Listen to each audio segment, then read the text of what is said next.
there was no question that three priorities jumped out stronger than any other way, both in how they invested money and in what they ranked as most important.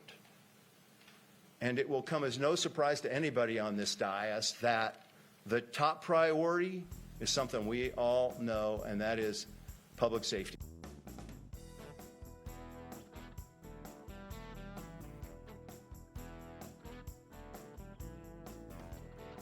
Delivering on public safety means a lot of things.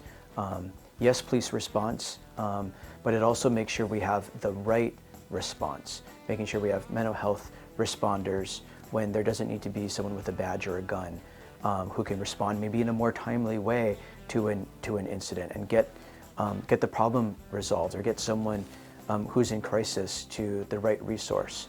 Or sometimes someone wants someone who's going to respond to take a report. I mean, they don't need someone with a badge and a gun to take a report in the unfortunate circumstance of a crime, maybe a property crime. You know, there's no active threat, but they still want a response. So how do we get an alternative, appropriate response delivered for folks? You know, those are the kinds of things we're thinking about with public safety, because we cannot spread our active duty deputies so thin.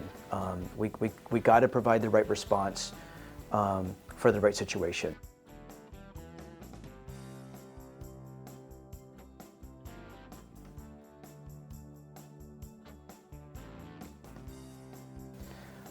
We'll be really making sure that this budget speaks to our main priorities around housing, affordability, and homelessness. We'll be making sure that this budget speaks to our priorities around substance use disorder and behavioral health.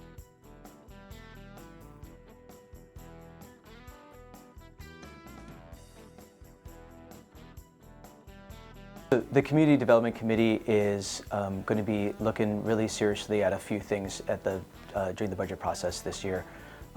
One is how we're implementing our Sustainability 2030 plan and our Climate Action Plan. So we'll be looking at that, making sure we have the resources to implement our Climate Action Plan and continue to save money and do better with our Sustainability Plan implementation. The second major area is in Parks and Recreation Services. So we have a lot of master plans that have been designed for parks throughout the county, trail development, other park improvement for better access. So we need to get the Parks Department into a place where we're implementing the visions we've set for these parks services and trail development throughout the county, and really breaking ground and bringing new park amenities to communities all across Pierce County. So those are some areas in particular that are under the purview of the Community Development Committee that I'll be looking at real closely.